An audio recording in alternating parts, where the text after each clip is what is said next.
Ya estamos un día más aquí en las mesas redondas de Plan de Choque para Turismo. Hoy tenemos una mesa redonda muy interesante para hablar sobre las tendencias del futuro de la restauración y que creo que va a ser muy interesante. Tenemos a ponentes muy interesantes que ahora Pablo os los introducirá. Como sabéis, Plan de Choque para Turismo es una iniciativa de Inturea, de la Agencia Estratégica de Marketing Turístico, y también es una iniciativa patrocinada por la plataforma de Hub of Travel, una plataforma de formación turística que su objetivo es buscar la mejora de la competitividad del sector turístico. Dicho esto, hoy tenemos la mesa redonda, como os comentaba, moderada por Pablo Torres, Performance Consultant en TSA Solutions. Hola, Pablo. Hola, muy buenas, ¿qué tal? ¿Qué tal? Hoy es la tercera mesa, ¿no, Pablo? Tercera mesa centrada en la gastronomía, exacto. Bueno, hoy centrada en la gastronomía con 4 perfiles muy diferentes y, como decías, creo que puede ser muy interesante por las visiones que pueden dar cada uno desde su industria. Genial, Pablo. Pues nada, todo tuyo. Ánimo. Perfecto, muy bien, pues muchas gracias. Mira, empezamos, voy a presentarlos a los 4, irán entrando en pantalla como otros días y ya empezamos con las preguntas. Y, por supuesto, quien esté viéndolo, lanzad preguntas en directo que en cuanto las vemos las podemos ir intercalando con los temas que queremos tratar. Primero, quería presentar a Eva Sierra Carballo, que es directora de Catering Spain. Eva tiene 25 años de experiencia en el sector formación, dirección gastronómica y desde hace 7 años directora de Catering Spain, que se centra en la gastronomía para empresas y eventos corporativos, comidas para empresas interesadas en la salud y el bienestar de sus empleados. Eva, muy buenas tardes. Hola, buenas tardes. Encantada, Pablo. Muchas gracias, un placer tenerte aquí. Desde tu punto de vista será el catering, hemos dicho. Alessio Di Gaetano, segunda persona que quiero presentar, director de Revenue Management Performance en NH Group y cofundador de Dynamite. 15 años de experiencia en la gestión del revenue, en revenue management turístico, y desde hace poco más de un año también, como decía, cofundador de Dynamite, que es una startup que ayuda a los restaurantes y los establecimientos de hostelería a aplicar precios dinámicos e ingeniería de menú a través de menús digitales. Alessio, buenas tardes. Hola, buenas tardes. Hola, Eva, buenas tardes. Encantado. Muchas gracias, Alessio, por estar aquí. Siguiente es Eduardo Serrano, consultor y presidente de AIDABE. Más de 25 años de experiencia en el sector. Director de operaciones, consultor, ponente, profesor, director de ESM Consultores y, como decía, presidente de la Asociación Iberoamericana de Directores de Alimentos y Bebidas y Cocina. Eduardo, muy buenas tardes. ¿Qué tal, Pablo? Encantado de estar con vosotros. Muchas gracias por dejarnos algo de tu tiempo. Y cuarto ponente, Pacho de Toro, director de gastronomía del Grupo Sagardi. Lleva más de 15 años desde que empezó ya a dirigir cocinas, dedicado a consultoría, creación de empresas, y desde hace casi 4 años director de gastronomía, como decía, el Grupo Sagardi, que tiene 14 marcas y más de 32 establecimientos por toda España y además ciudades como Porto, Londres, Ámsterdam, Buenos Aires y México ciudad. Pacho, muy buenas. Buenas tardes a todos. Un placer. Un honor tenerte, muchísimas gracias. Pues bueno, tenemos varios temas que tratar, como decía, diferentes ponentes, diferentes visiones, y quería empezar contigo, Pacho, si te parece. La pandemia, evidentemente, ha sido algo muy difícil para muchas industrias. Para algunas ha sido la puntilla, para algunas empresas, otras aguantan como pueden y hay otras que se están reinventando. Entonces, desde tu punto de vista, dirección gastronómica, ¿cómo estás viviendo esta situación? Bueno, principalmente lo que tenemos que hacer es intentar pasar este tramo como lo mejor lo podamos, intentar adaptarse a todo el proceso tecnológico o de digitalización que está habiendo y sobre todo gestionar cada restaurante en cualquier área del restaurante para, bueno, pues como decía, para poder pasar este tramo lo mejor posible. Gastronómicamente, bueno, pues no es un momento idóneo para crear ni para recursos ni más. Pero bueno, sí es momento pues para trabajar con los productores, con los proveedores, intentar hacer muchas alianzas para poder salir antes. Perfecto, muchas gracias. Alessio, tienes esa vertiente tanto de revenue como de startup. ¿Cómo estás viviendo esta época? Bueno, Lo primero, lado, intentando un poco dar las dos visiones, tanto restaurante como hoteles. Lado más hoteles, la pandemia ha sido, a ver, un cambio drástico, ¿no? En todos los sentidos. Primero, por ejemplo, el patrón de reserva que estamos teniendo ahora mismo es completamente diferente. Toda la gente básicamente reserva el 80% para el mismo mes, ¿no? Y no hay demanda para futuro. Lado F&B de hoteles, sí que eso ha supuesto un cambio importante, ¿no? Una adaptación.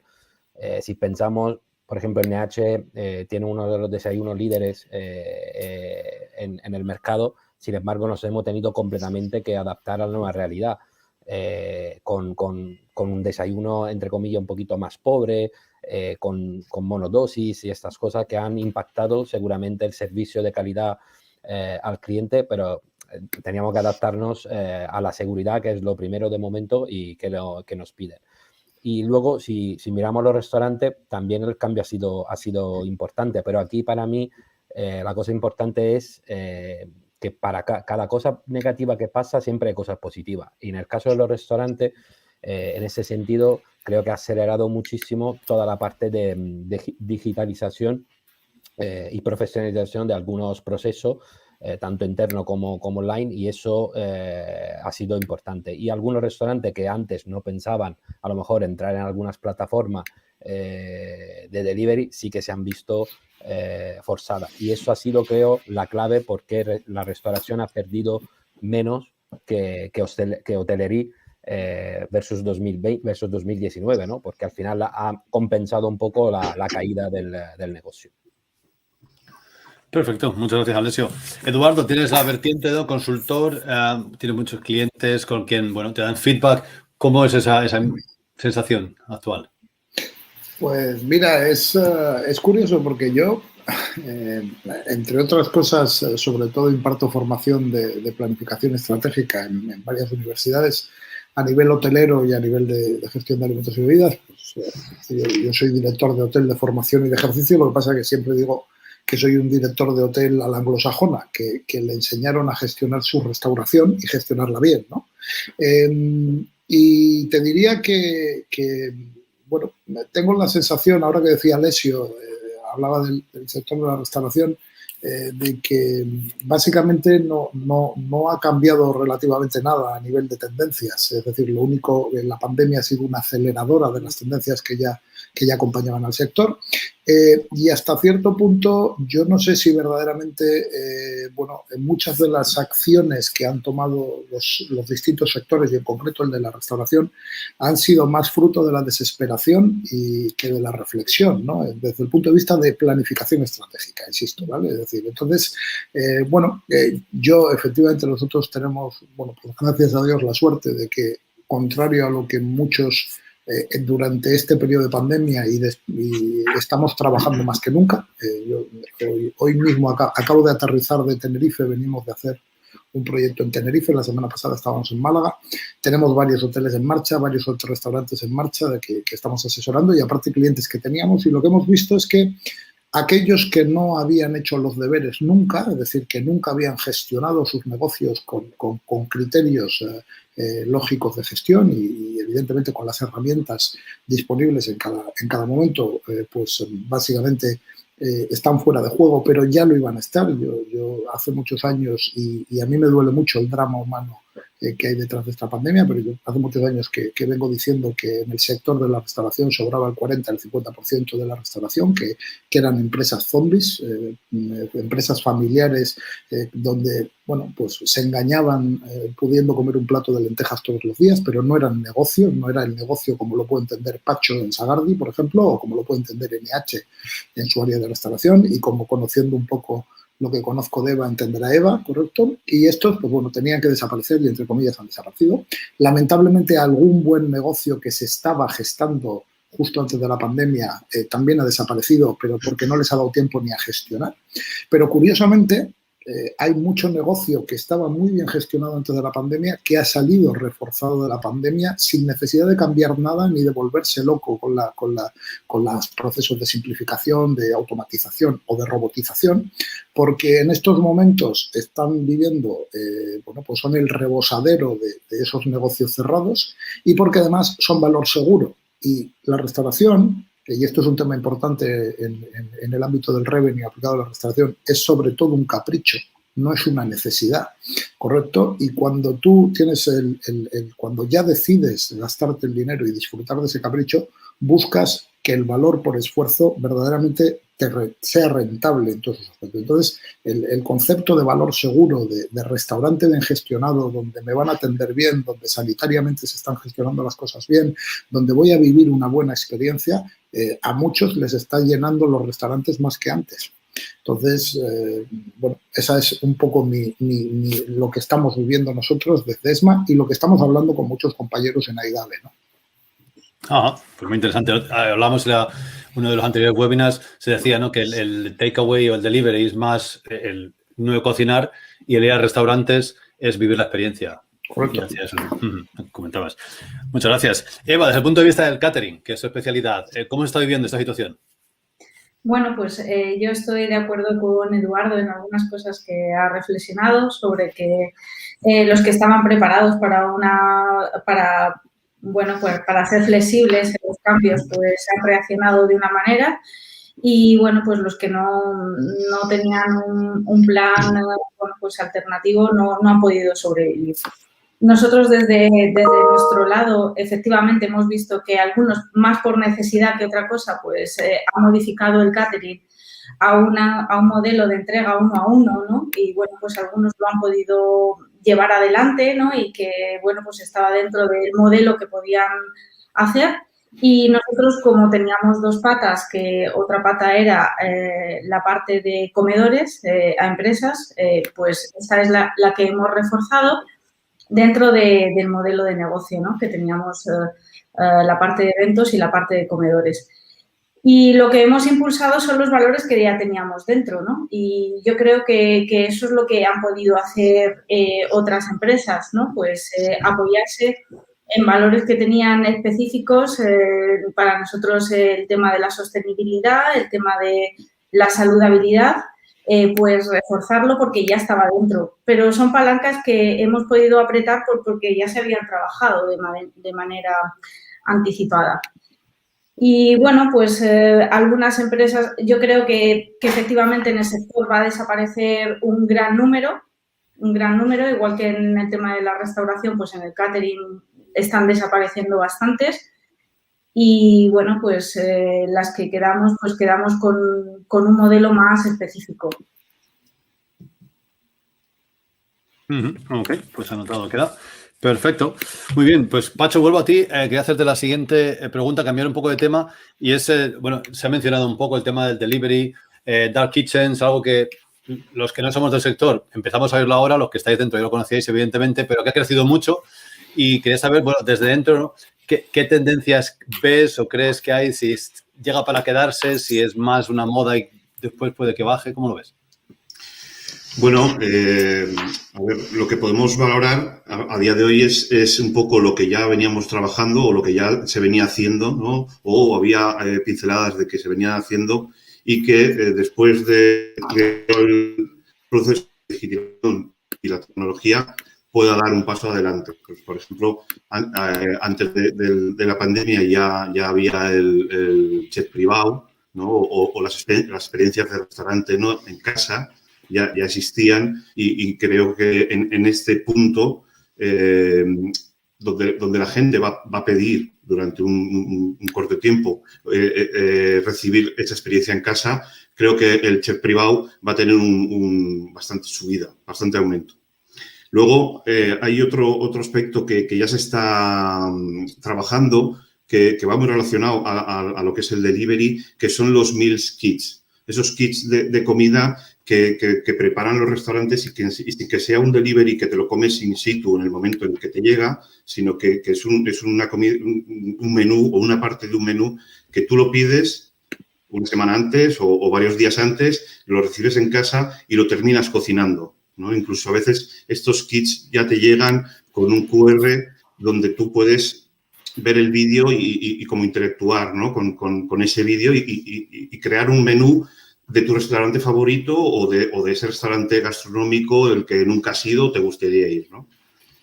Y luego, bueno, hay indicios de que la gente, ese menú del día, ¿no? Ese menú del día que existía, que se prevé que pueda desaparecer una gran parte o una parte, los clientes se suscriban, como te suscribes a cualquier canal de series, te suscribas a ese restaurante, a esos restaurantes favoritos, para que ellos te envíen el menú que van a hacer durante esa semana y tú fijes unas fechas, ¿no? Y esos menús te vayan llegando tanto a las oficinas como a la casa, donde también se prevé que la gente trabaje más en casa, ¿no? Y bueno, luego, gastronómica, restaurante, pero en casa. Ah, sí, perdona.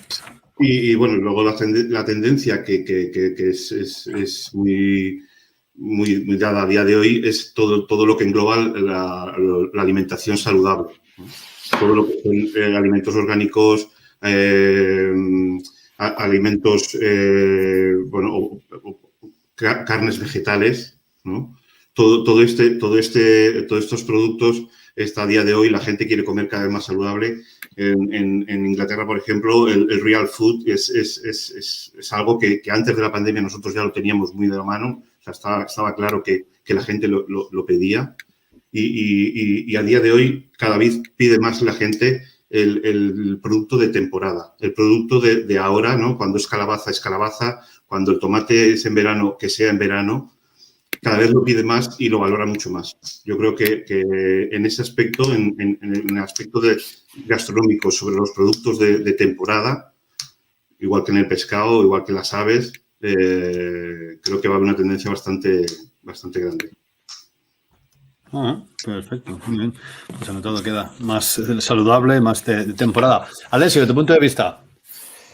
Bueno, yo estoy de acuerdo con Pacho en la parte, sobre todo, creo, de un enfoque más a personalizar algunos conceptos como esto que acaba él de comentar o por ejemplo, en el delivery también habrá nuevos conceptos como el Massburg, ¿no? Que está completamente diseñado para el delivery. Entonces, seguramente diseñar para un canal es fundamental, ¿no? Para seguir creciendo en ese sector.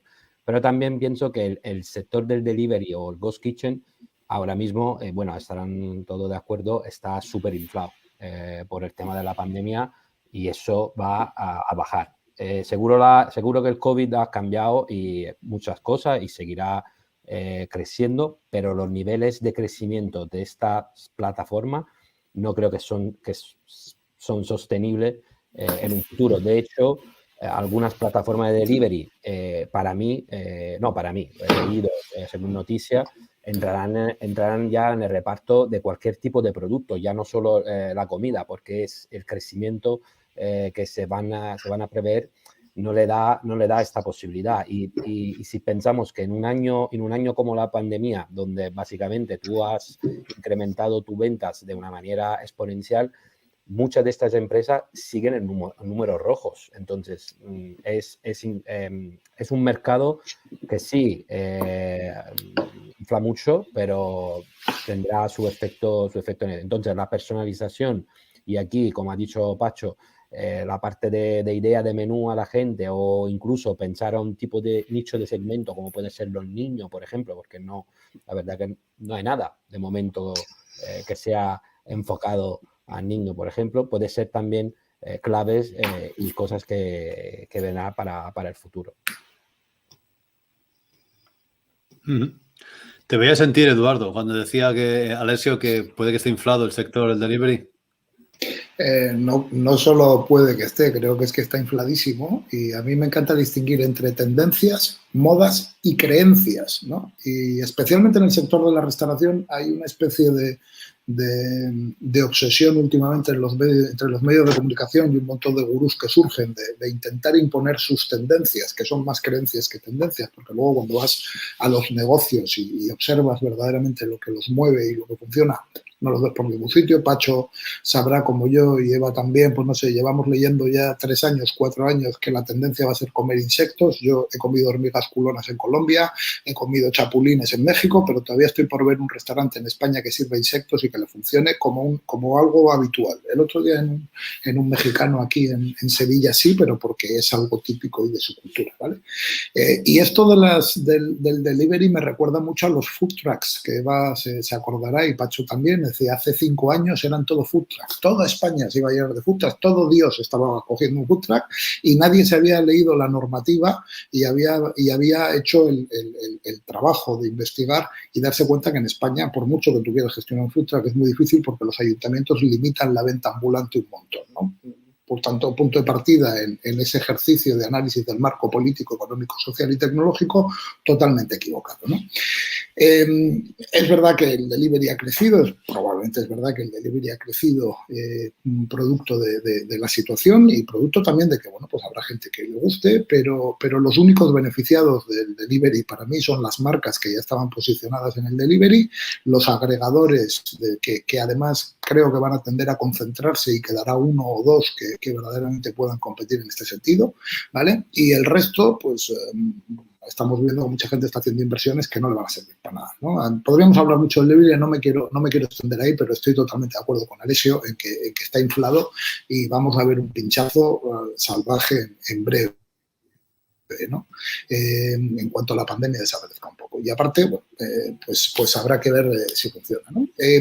Coincido con Pacho en que había una serie de tendencias y con Eva, ¿no? Que lo ha comentado un poco antes de que entráramos en antena, había una serie de tendencias que nos acompañaban y que tienen que ver. A mí me gusta distinguir, y esto creo que es muy importante, entre macrotendencias de consumo, macrotendencias sectoriales y microtendencias sectoriales, porque el sector de la restauración es tremendamente variado. Antes de la pandemia éramos 275.000 empresas en España y no todas las tendencias nos afectaban por igual a todos los sectores o a todos los negocios, ¿correcto?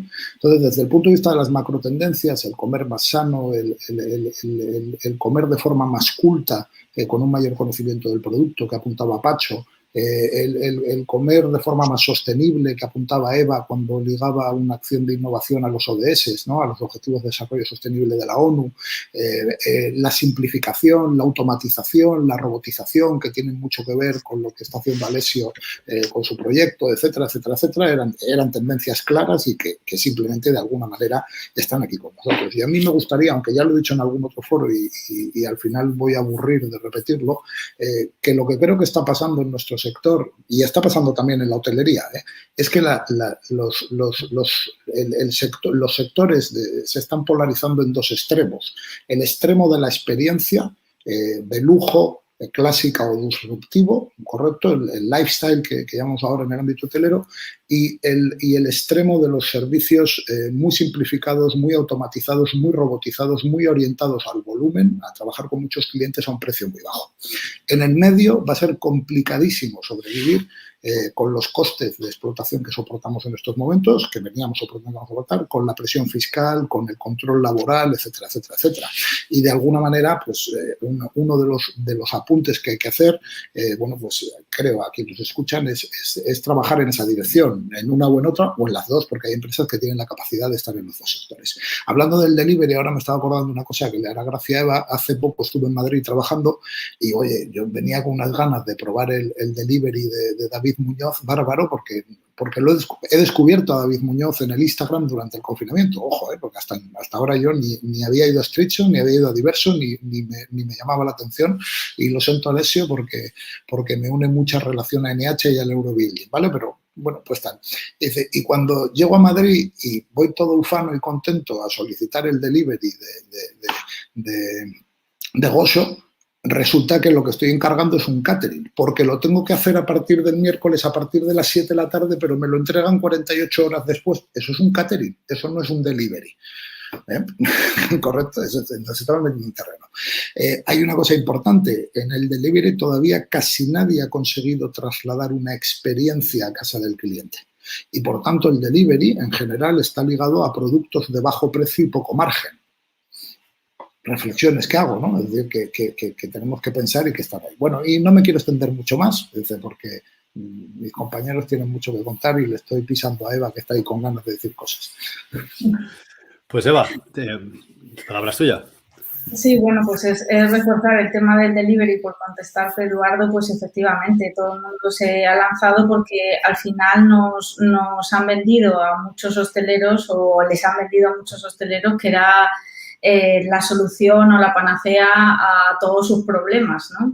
Yo nací siendo hostelera de la restauración, los eventos y el delivery y el catering. Entonces, conozco todas las patas desde que comencé. Y efectivamente refuerzo tu idea de que el delivery es un modelo de costes, o sea, es un modelo en el que tienes que generar volumen y si no, no tiene sentido porque tú tienes, si vas a pagar un dinero, efectivamente quieres una experiencia. Girar al lujo es un modelo interesante y bueno, pues hay que reforzar la experiencia. Pero todo el mundo hacer un delivery pues no puede trasladar. Desde el punto de vista, primero, que desde un punto de vista operativo es totalmente diferente. Yo he utilizado todas las patas, un restaurante, una entrega, una recogida y un catering y un evento, es que ya desde la base el modelo es distinto. Entonces, el que un restaurador se quiera lanzar al modelo de delivery, pues bueno, tiene que analizar si efectivamente esto es viable, ¿no? Primero, desde un punto de vista de costes y segundo, desde un punto de vista de demanda, ¿no? ¿Qué demanda tiene para realmente, pues bueno, pues poder poner su producto en el mercado en este modelo y si realmente, si su producto se puede vender en este canal? Porque cada uno de los productos, o sea, quiero decir, a lo mejor tendrá que adaptar. Yo cuando he hecho este tipo de propuesta, pues el producto en delivery es diferente al producto que tú te puedes encontrar en un catering o en un evento. Entonces, tienes que adaptar. Y desde el punto de vista de qué nos depara el futuro, pues yo creo que las dos patas nos las está indicando Europa también, ¿no? Pues o mejora en la tecnología o mejora en la saludabilidad, ¿no? Los fondos europeos nos están marcando el camino, nos están diciendo, bueno, pues dónde están los recursos y hacia dónde nos queremos enfocar y, bueno, pues más allá de que un empresario no tiene que vivir con la expectativa de que una financiación externa vaya a ser la que le vaya a salvar, pero sí te está marcando el camino, ¿no? Y te está diciendo que la tecnología, pues, es una pata que tú tienes que introducir en cualquiera de tu modelo de negocio. Da igual que estés en un sector o que estés en otro, utilizarla, ¿no? De manera interna o de manera externa, en el entregable al cliente o cómo vas a hacer los procesos. La tecnología, igual que la innovación, es algo que tiene que ser propio del ADN de la compañía. Y luego el tema de la sostenibilidad, ¿no? Pues la sostenibilidad al final es generar un ecosistema en el que la empresa impacta y en ese ecosistema, bueno, qué valor vas a aportar y cómo vas a interactuar entre todos los actores, ¿no? Que están, o los stakeholders, ¿no? Que tienes a tu alrededor. Bueno, pues yo creo que son las dos reflexiones potentes que tiene que hacer cada una de las empresas, cada uno en su tamaño, ¿no? Pero en todos los tamaños habrá empresas que se planteen que quieren detallar desde dónde viene su producto y entonces la tecnología le permita pues hacer una trazabilidad tecnológica que le diga verdaderamente y certifique desde dónde viene su producto, su materia prima y que esto tenga un valor. O habrá otra empresa que el tema de procesos, introducir sistemas robóticos que automaticen los procesos, pues también sea otra pata de tecnología. Y otra será, pues, la venta al cliente, ¿no? Que es lo más tangible, ¿no? Como venta online y, bueno, como los sistemas informáticos me permiten llegar de manera más fácil al cliente. La tecnología y la sostenibilidad yo creo que son las dos patas potentes que tienen que impulsar a todas las compañías y en este caso para nuestro sector, pues por supuesto al sector hostelero. Ok, tecnología y sostenibilidad. Perfecto. Mira, entra una pregunta de Raúl Sanz que dice, ¿qué opináis de batch cooking, fuera del marco del restaurant delivery, como opción continua para empresas y particulares, además de ser una vía de negocio alternativa a los restaurantes? No sé quién quiere responder a esa pregunta. Yo, si queréis, pero... O Pacho, esto es muy de Pacho, ¿eh? No se te oye, Pacho, perdona. Ahora, sí, ahora sí. Sí se está viendo ya empresas que, bueno, más o menos hacen parecido, ¿no? O sea, lo que te preparan es menús semanales y tú los encargas y te los llevan a la oficina, ¿no? O sea, lo que era el tupper de toda la vida, ¿no? Lo están haciendo de esta manera. En particulares, hombre, yo lo veo como algo que lo llevamos haciendo los que somos padres desde hace tiempo, ¿no? El preparar la comida casi para toda la semana, ¿no? Para dar cena a los hijos, es algo que lo llevamos haciendo tiempo. Así que, bueno, yo lo veo como una salida, pero bueno, muy especial, ¿no? En un nicho muy pequeño, ¿no? Al fin y al cabo,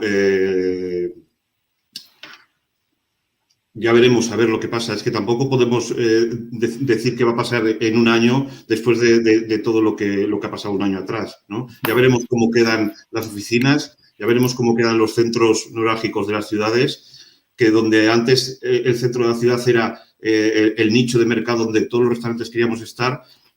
Ya veremos si la gente va a trabajar 5 días a la semana o van a trabajar 3 y los otros 2 trabajar en casa.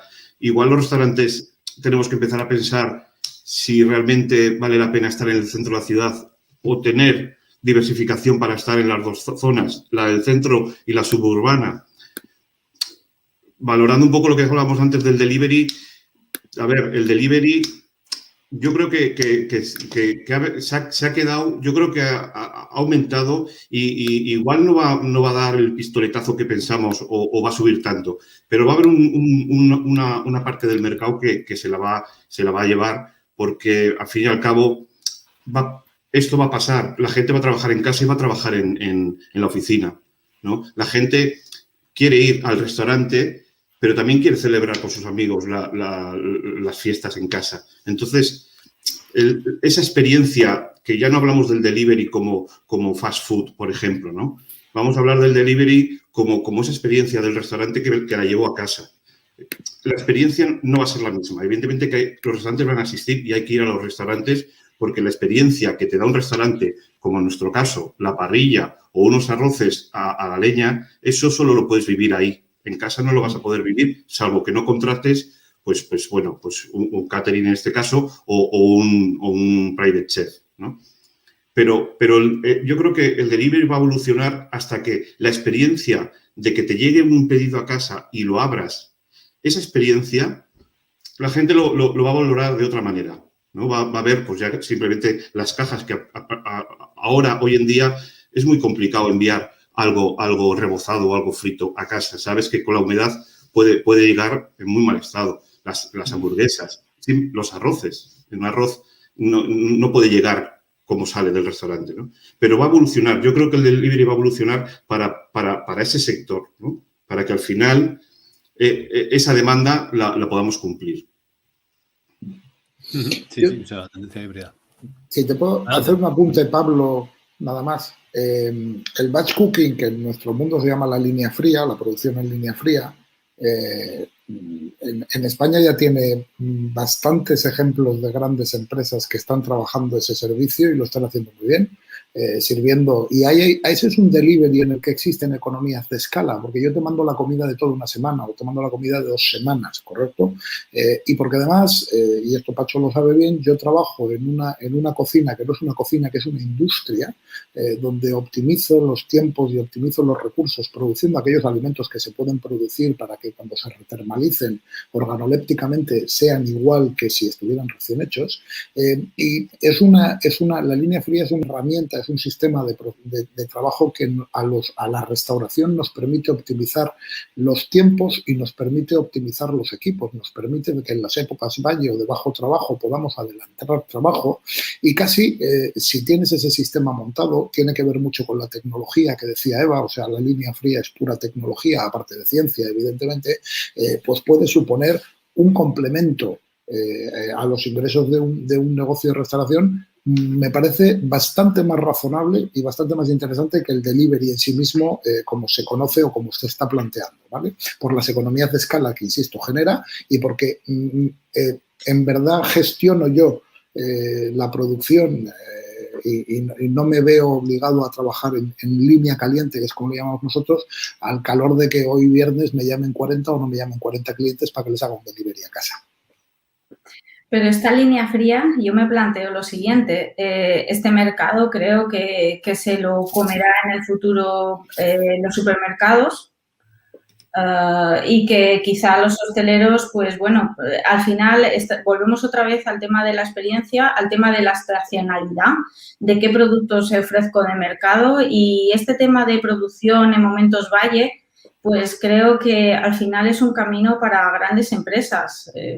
No sé si los hosteleros tienen ahí, bueno, pues habrá un nicho de mercado que sea relevante, pero yo veo una tendencia creciente.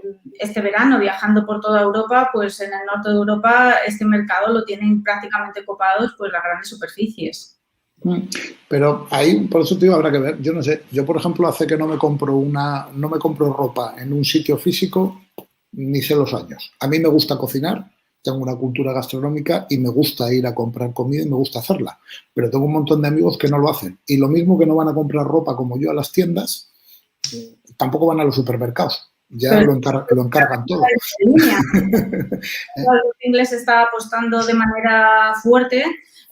Bueno, pues por competir con Amazon, está ampliando ahora mismo sus almacenes aquí en Valdemoro, está apretando fuerte esta palanca y yo creo que al final el restaurador lo que tiene que aportar, además de experiencia, es producto de mercado, producto cercano, aportar un valor diferencial que no pueda hacerlo, bueno, pues una gran superficie o una empresa potente que produzca, como tú bien dices, en esos valles, ¿no? Que no tiene nada que hacer, pero que no va a conseguir ese producto de temporada, ¿no? O no va a tener esa cercanía o esa capacidad de adaptación. Yo creo que el tema de la innovación es una palanca muy potente para la pequeña empresa por su capacidad de implementación. No porque otras grandes compañías no tengan esta capacidad, por supuesto que la tienen, la innovación, que es romper al final con el status quo, o sea, no quedarse en eso que estamos viendo, pero bueno, pues la palanca que supone el poder implementarlo a corto plazo va a ser un elemento clave para la supervivencia en los siguientes meses y en los siguientes años. La velocidad de las empresas en los tiempos que tenemos por delante pues va a tener que ser muy rápida porque los tiempos van a ser muy cambiantes. O sea, ahora mismo explicabas que no teníamos la capacidad de anticipar qué va a pasar dentro de un año y no vamos a tener capacidad de anticipar un montón de cambios que se van a producir. Hemos vivido esta situación de la pandemia, pues que nos vienen otras situaciones. La cuestión es tener dentro del ADN de la empresa esta capacidad de entender qué quiere el cliente final y ver dentro de los valores que yo tengo dentro de la empresa qué puedo hacer para adaptarme a esta situación. Y ser muy flexible, ser muy fluido, tener unos stakeholders o sea, tener algunos alrededor, tener muchos acuerdos de colaboración que me permita adaptarme. Creo que esta es la clave de la innovación. Es que nací en crisis, nací innovando y adaptándome como empresaria, me refiero. Y bueno, pues creo que esto va a ser un elemento clave y el hacer producción de comida envasada pues la verdad que lo que yo he visto en el norte de Europa y he visto en otros países es que esta merienda se la han comido las grandes superficies. Ok, perfecto. Pues anotado queda, respondí a la pregunta de Raúl. Quería tocar otro tema que a la vez ha empezado a tocarlo ya Eva, que es el tema de las tendencias y de cómo nos adaptamos. Y quería plantearos un poco si, y empiezo si quieres contigo, Alessio, las tendencias, o sea, ¿la industria sigue las tendencias que marca el cliente o la industria induce al cliente a ciertas tendencias? Por ejemplo, en vuestro caso, ¿no? Con vuestra empresa, el tema de la digitalización del revenue.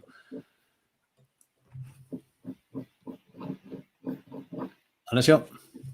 Sí, perdonad, es que se ha caído la conexión. ¿Ya ha dicho la pregunta? Porque he estado Sí, disculpa. No. Quería preguntaros a todos y empezar contigo si la tendencia la marca el cliente y la industria se adapta o es al revés. La industria va induciendo al cliente a nuevas tendencias. Sí, a ver, el cliente ya creo que ya hoy mismo, pero también ayer te pide ya una experiencia, ¿no? El restaurante que solamente que te traiga la comida a buen precio, pues ya se queda un poco retro, ¿no? De hecho, a la hora de plantear una propuesta, el restaurante tiene que plantearse qué ofrecer a su cliente. En este sentido, para mí, y es a raíz un poco a lo que decía antes Eva también, con la innovación y todo eso, seguramente las claves para los restaurantes, seguramente la personalización, mejorar la experiencia del cliente y tener una estrategia tanto como nosotros definimos en el campo de los hoteles, Attribute-Based Selling o Attribute Model, que esté enfocada realmente a lo que quiere el cliente, porque, y tú sabrás, creo, Pablo, muchas veces nosotros en el mundo de los hoteles nos empeñamos mucho a querer vender lo que nosotros pensamos que se venda, pero realmente no es lo que el cliente quiere.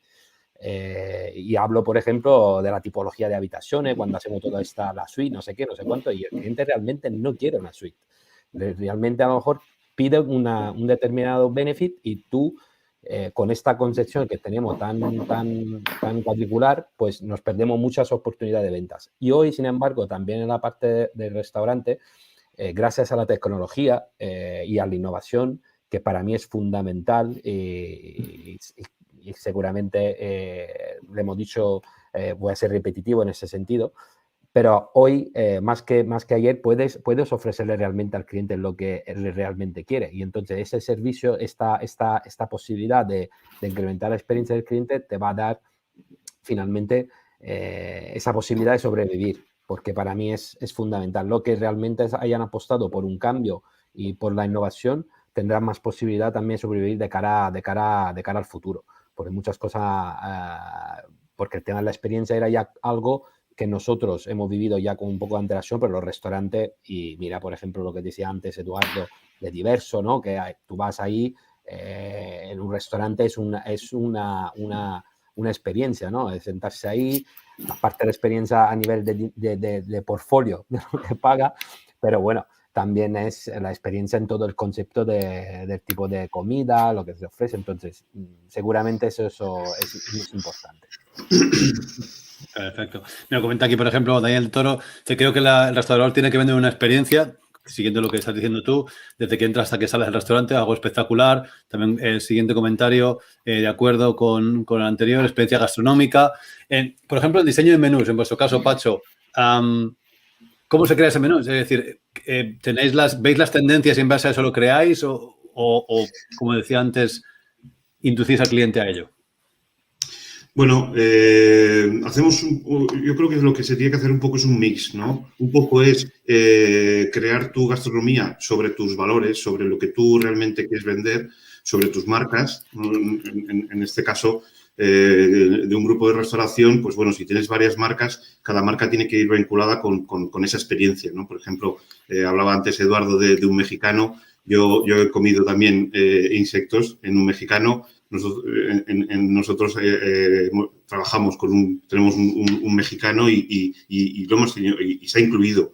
La experiencia que das en ese restaurante no es la misma que das en otro tipo de marca, ¿no? Lo que sí buscamos es un mix de lo que pide un poquito o lo que va exigiendo un poquito el cliente. Yo creo que es algo retroactivo, ¿no? O sea, se alimenta de las dos maneras. Tanto es lo que nosotros ofrecemos como lo que el cliente nos pide. Y al final nos alimentamos los dos, ¿no? Siempre intentas ir un poco delante o adelantarte un poco a lo que el cliente empieza a explicarte, ¿no? Pero yo creo que es algo retroactivo, se alimenta solo. En nuestro caso, pues bueno, la mayoría de los restaurantes gastronómicos o los que valoran la gastronomía en el aspecto de lo que es saludable, está el caso del pan. El pan es un alimento que es primordial, o sea, es muy básico y hasta hace poco no se había llegado a un punto de hacerlo en toda lo que es la restauración, en todo el sector, ¿no? Siempre se había mantenido en un nicho que es el de los gastronómicos, los restaurantes estrella Michelin o el hotel de 5 estrellas gran lujo, en el cual tiene su zona de pastelería donde crea su pan, pero nunca se había bajado de ahí. Bueno, nosotros tenemos un pan en todos los restaurantes con 48 horas de fermentación, el cual es lo que te pide el cliente. El cliente te pide comer y sentirse bien. Estar 1 hora y media, 2 horas, 3 horas comiendo y levantarse y sentirse a gusto, sentirse bien. No sentirse ni lleno, ni con malestar, ni con gases, ni con... lo que quiere es sentirse bien. Y uno de los alimentos prioritarios es el pan. El pan, si no está bien fermentado, te hace... no lo notas al principio, pero al final te hace tener ese recuerdo de decir, hostia, esta comida, ¿no? Los caldos, por ejemplo, si los caldos no están bien hechos, si los sofritos no están bien hechos, en ese arroz, al final lo notas. Entonces, es ver un poquito lo que el cliente, como en este momento, ¿no? La tendencia a lo orgánico, a lo saludable.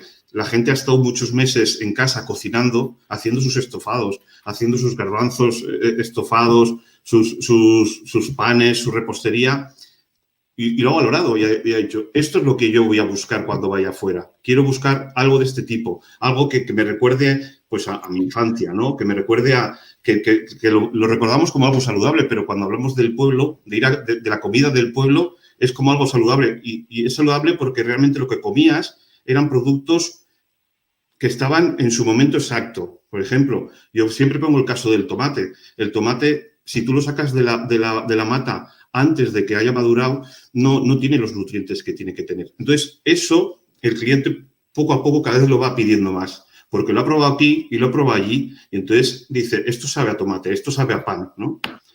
Entonces, yo creo que es algo retroactivo, como decía antes, ¿no? Se va alimentando poco a poco. Perfecto, muchas gracias. Eduardo, a ti irán los clientes a los que hacen la consultoría sobre las tendencias, ¿cómo lo ves? Bueno, yo creo que las tendencias, efectivamente, en general, y como decía Alessio, las marca el mercado, vienen del mercado y vienen del cliente. Tienes que tener mucha pasta o tienes que ser muy genial para ser capaz de desarrollar algo nuevo creativo. La creatividad está limitada a muy pocas personas, la innovación no, porque la innovación es hacer las cosas de forma distinta a la que las venías haciendo, como decía Eva, cambiar de alguna manera el framework, ¿correcto? Y está casi todo inventado, no nos engañemos. Y luego necesitas mucha pasta, porque desde la humildad de cada uno es muy difícil. La mayoría de nuestros estrellados de Michelin, por ejemplo, que son destacables, tienen una historia detrás de fracasos y de dificultades, etcétera, etcétera, hasta que alguien les descubre y llegan y les proyectan, etcétera, etcétera, bárbara. No estoy pensando, por ejemplo, ahora mismo en Ángel León, que ha sido alumno mío y es amigo, que me decía un día, Eduardo, es que estoy desesperado en el Tambuche porque la gente viene y me insulta lo que hago, ¿no? Y fíjate, ahora tiene 3 estrellas Michelin, ¿no? Entonces decía, tal cual. Nosotros, por ejemplo, en el ámbito nuestro de la consultoría, que hacemos mucho desarrollo de oferta gastronómica, nosotros siempre tenemos en cuenta las tendencias. Es decir, nosotros evidentemente llegamos a una plaza y decía, analizamos esas macro tendencias de consumo, primero de todo, que son importantísimas, que como apuntaba Eva, de sostenibilidad, de salubridad, de salud, de lo local, etcétera, etcétera. Pero ojo, lo local y lo cercano y tal y cual, para un determinado cliente que esté dispuesto a pagarlo. Eso lo puedo hacer en un proyecto de un hotel de 4 estrellas, lo puedo hacer en un hotel de 5 estrellas, lo puedo hacer en un restaurante restaurante de lujo, lo puedo tal, pero hay otros productos que cuando el cliente está dispuesto a pagar 10, 12 pavos, yo no me puedo meter a trabajar cocina de mercado, es imposible. O sea, no hay margen para hacerlo. Entonces, esto hay que tenerlo en cuenta, ¿vale? Y no nos olvidemos que, y voy a decir una de mis bombas, este país, que es un país de incultos gastronómicos, por mucho que nos creamos la bomba, ¿de acuerdo? Es decir, hay una diferencia enorme entre nosotros y Francia cuando hablas con el común de los mortales y hablas de gastronomía. Somos un país bendecido con unos productos magníficos, con unas técnicas de cocción magníficas. En el norte, en mi tierra, en la de Pacho, la parrilla, en Castilla, el asado en horno de leña, en Andalucía, donde yo vivo, las frituras, pero cuando tú coges esas 275.000 empresas y analizas el grueso de las empresas de restauración españolas o analizas los índices del Ministerio de Consumo, lo que se consume en España, España es pasta, pizza y carne. Y la mayoría de los restaurantes de esos 275.000 negocios de hostelería que hay en España están relacionados con la franquicia y con el ticket medio por debajo de los 15 euros. Y esto hay que tenerlo muy en cuenta y no perderlo de vista. Esto es ciencia. Los negocios son ciencia. Evidentemente, luego tiene una parte de instinto, luego tiene una parte de pasión, luego tiene una parte de convicción, de valores, etcétera, etcétera. Pero matemáticas, ¿correcto? Entonces decía, cuando nosotros vamos a hacer un proyecto, incluso nos pasa en un resort hotelero que tenemos que generar 5 o 6 o 7 puntos de venta de restauración distintos, orientados a momentos de consumo distintos, para el mismo público, pero que se comporta de forma distinta en cada uno de esos momentos, con referencias de precios medios distintos, con exigencias de costes por parte de la empresa muy concretos que nos permiten hacer según qué cosas, en según qué puntos de venta y con el cubierto medio al que estamos aspirando, etcétera, etcétera, etcétera. Entonces, pues no sé, ahora mismo estamos haciendo un proyecto en Teruel maravilloso en un hotel boutique y pues estamos haciendo un proyecto, un restaurante de gama media alta y entonces pues tenemos el lujo de que ahí efectivamente es todo producto local, cocina de cercanía, kilómetro cero, cocina saludable, rescate de recetas tradicionales actualizadas a los tiempos actuales, pero porque sabemos, porque ya lo hemos estudiado, porque además el set competitivo, ojo, lo que estoy diciendo, que esto es de revenue, analizamos el set competitivo de restaurantes en el destino, ¿vale? Ya nos ha dicho que hay un mercado que está dispuesto a pagar un determinado precio, que tiene una determinada cultura gastronómica y que nos permite trabajar una oferta de ese estilo.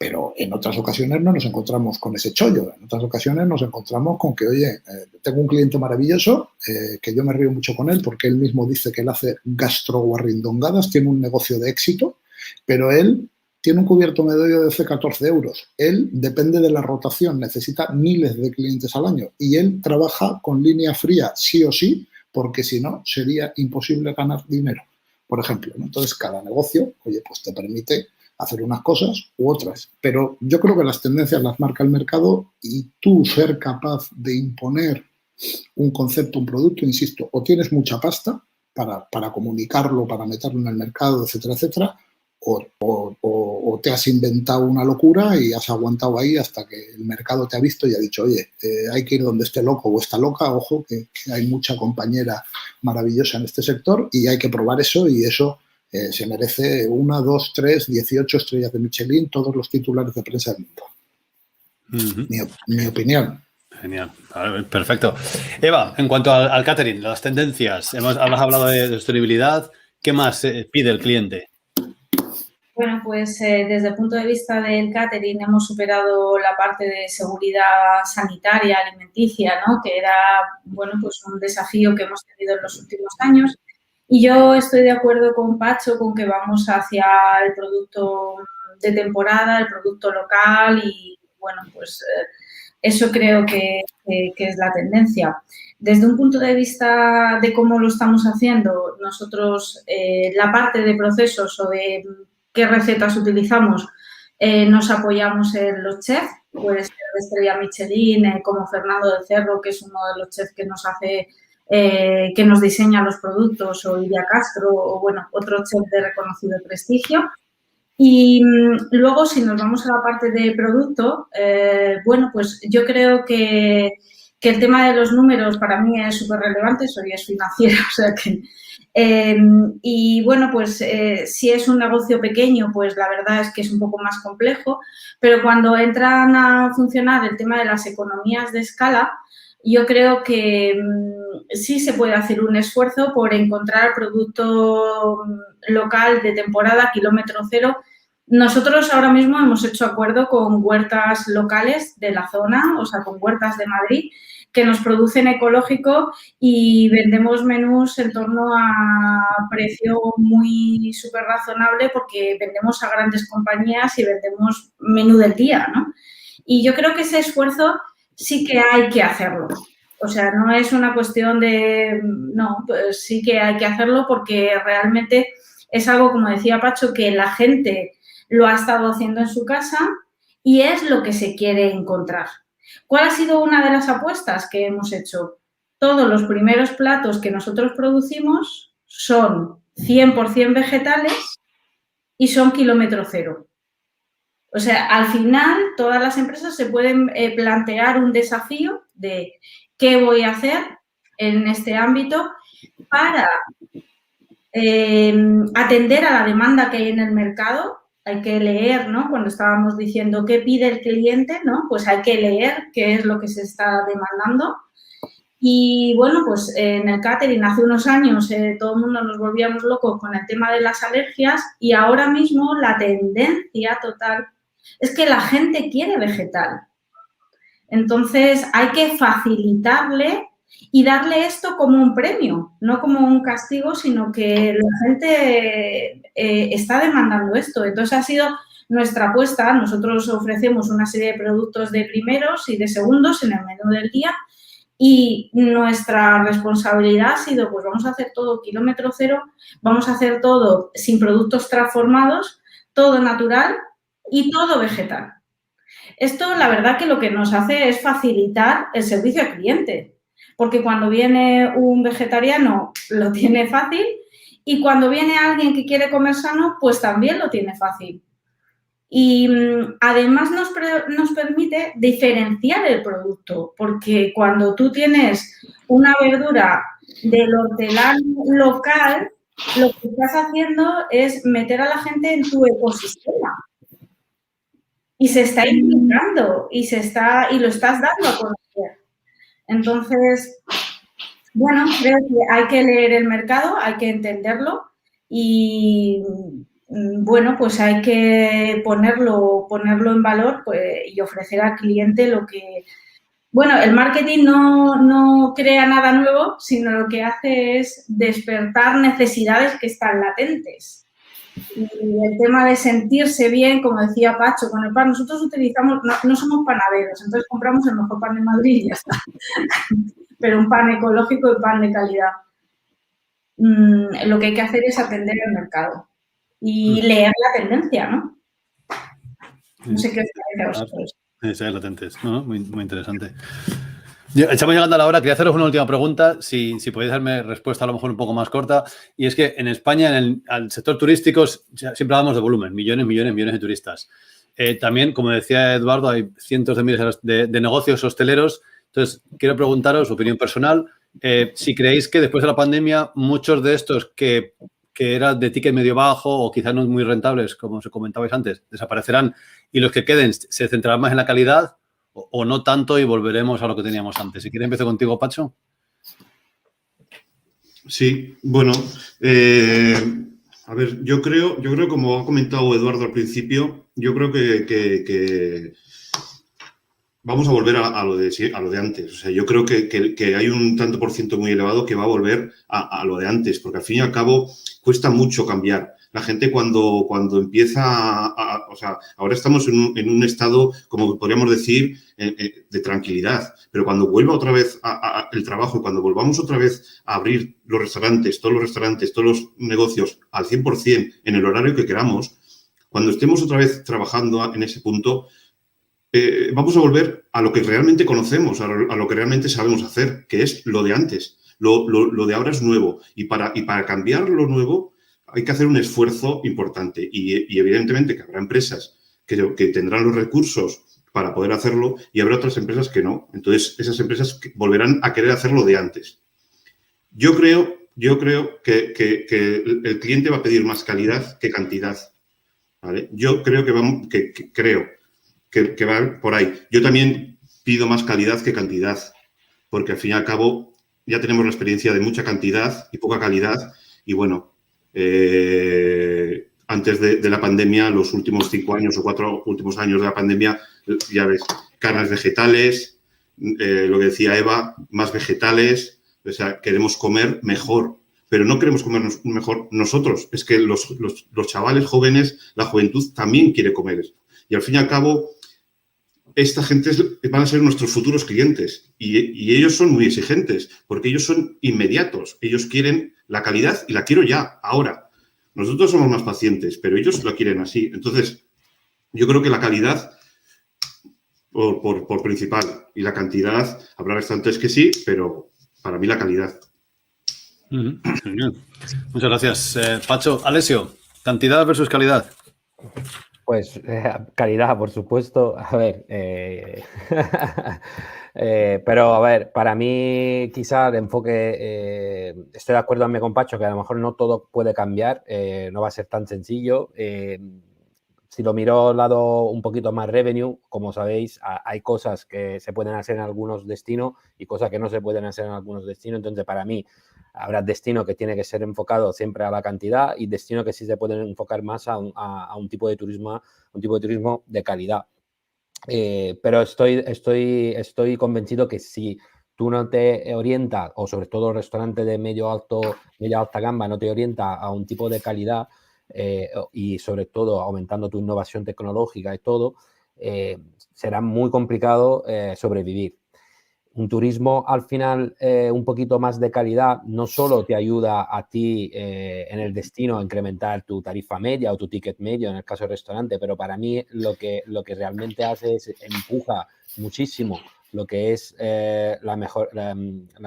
mejorar los estándares de calidad y de servicio de los restaurantes, por ejemplo, pero sobre todo a lo que decía antes Eva, empuja también hacia un turismo más sostenible, tanto al lado demanda como oferta. Y, por ejemplo, en Italia tenemos casos como Venecia. Venecia ha tenido sí o sí que cambiar el tipo de turismo porque era insostenible. Claro, algunos restauradores seguramente se han quejado porque le han quitado mucha presión o muchos tickets, pero era insostenible ese tipo de demanda. Entonces, hay destinos que sí lo pueden hacer porque tienen muchísima demanda y destinos que la cantidad será la prioridad. Sí, haciéndolo. Eduardo. Bueno, yo creo que todos coincidimos en lo mismo, pero vuelvo a aquello de las tendencias, las creencias, los caprichos y las necesidades, ¿no? Yo tuve la suerte de trabajar en los primeros compases del turismo gastronómico en este país y a mí, si me preguntas como consumidor, yo prefiero la calidad a la cantidad. Y como ciudadano responsable prefiero la calidad a la cantidad y creo que en España le sobran 20-25 millones de turistas, en mi opinión personal, ¿correcto? Pero como gestor de los negocios, como dice Alessio, oye, pues tú te enfrentas a la situación que tú te enfrentas, ¿no? Es decir, en cada momento y podrás hacer, ¿no? Este caso que comentaba de este cliente que tiene un negocio de éxito, tiene un magnífico jefe de cocina que se empeñó en meter en el último cambio de carta 4 platos saludables, pescados tal y cual, los han tenido que quitar todos porque son eso que en ingeniería de menús llamamos perro, no salían ni a tiros porque su mercado quiere ir a comerse la hamburguesa más guarrindonda que tenga en la carta.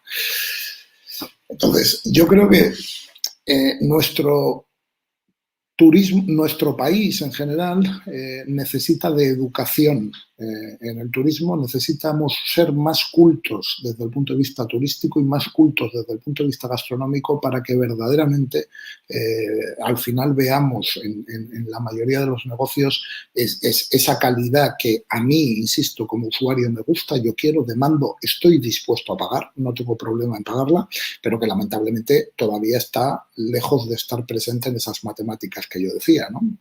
Todavía son Es verdad que ha crecido, que en los últimos años, especialmente al calor de la tendencia de la cocina en los medios de comunicación, de la transformación de la imagen de los chefs, de los jefes de cocina y jefas de cocina en los medios de comunicación, cada vez tenemos más cultura gastronómica y esto se nota en la aparición de negocios, incluso de gama media, de mayor calidad, mejor ejecutados, etcétera, etcétera, pero todavía nos queda un trecho gordo. Entonces, bueno, ahí creo que educación, sobre todo lo que hace falta es educación en el consumo. Responsable, sostenible, saludable, bla, bla, bla. Ok, anotado queda. Eva, cerramos contigo. Sí, pues bueno, yo os puedo hablar del tema del turismo de negocio, que al final es el modelo de negocio que tengo en el tema del catering. Y creo que todos están deseando regresar, como algunos apuntabais, queremos volver al pasado.